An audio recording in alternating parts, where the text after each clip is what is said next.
For most of human history, people have searched for something greater than themselves. Some called it God, some called it consciousness, some called it source, some called it the divine. Different names, different traditions, different languages. Yet, beneath all of them, the same question remained: how do we move beyond survival? How do we move beyond fear? How do we move beyond the limited version of ourselves? And perhaps the answer begins in an unexpected place: the heart. Now think about the two versions of self that exist within almost every human being. The first self is familiar. It is the survival self, the conditioned self, the reactive self, the self shaped by memories, past experiences, fears, habits, emotional patterns. The self is constantly asking, what if something goes wrong? What if I fail?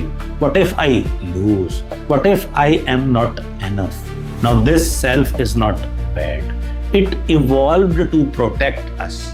It helped our ancestors survive. But survival was never meant to become our permanent identity.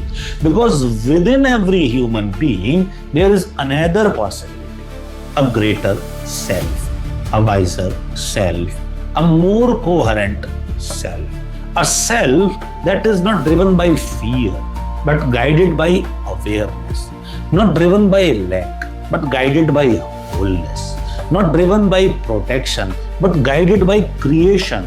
Now here is the fascinating part. The doorway between these two selves is often emotional, not intellectual. Most people try to think their way into transformation. But transformation rarely happens through thinking alone. It happens through being, through feeling, through experiencing. Now imagine standing between two words. One word is familiar, the word of stress, control, worry, fear. The other word is unfamiliar, the word of trust, gratitude, connection, possibility. The bridge between them is the heart. Because the heart allows us to experience emotions that survival cannot generate: compassion, appreciation, love, forgiveness, inspiration, awe. These emotions do something remarkable. They loosen the grip of the survival self. They create a space, they create coherence, and in that coherence, something new becomes possible. Now think about moments in your own life when you feel completely connected, perhaps while watching a sunrise, holding a child, standing in nature, meditating deeply, helping another person for a moment. The endless mental noise disappears. The worries disappear. The fears disappear. And what remained? Presence, connection, wholeness. Now perhaps those moments are important because they remind us that there is more to us than survival, more to us than stress, more to us than our conditioning. Now imagine spending years living from this survival self. Eventually, you begin believing that is who you are. The stress feels like you. The worry feels like you. The fear feels like you. But perhaps those are only patterns, not identity. Because beneath those patterns, something deeper has always existed. Now, this is where the heart becomes a bridge. Not because it magically removes problem, but because it helps us experience a state beyond them. A state where we are no longer defined by our past. A state where we are no longer trapped by old emotions. A state where possibility becomes greater than memory. Now think about a bridge. A bridge does not belong entirely to one side or the other. It connects both. The heart does the same.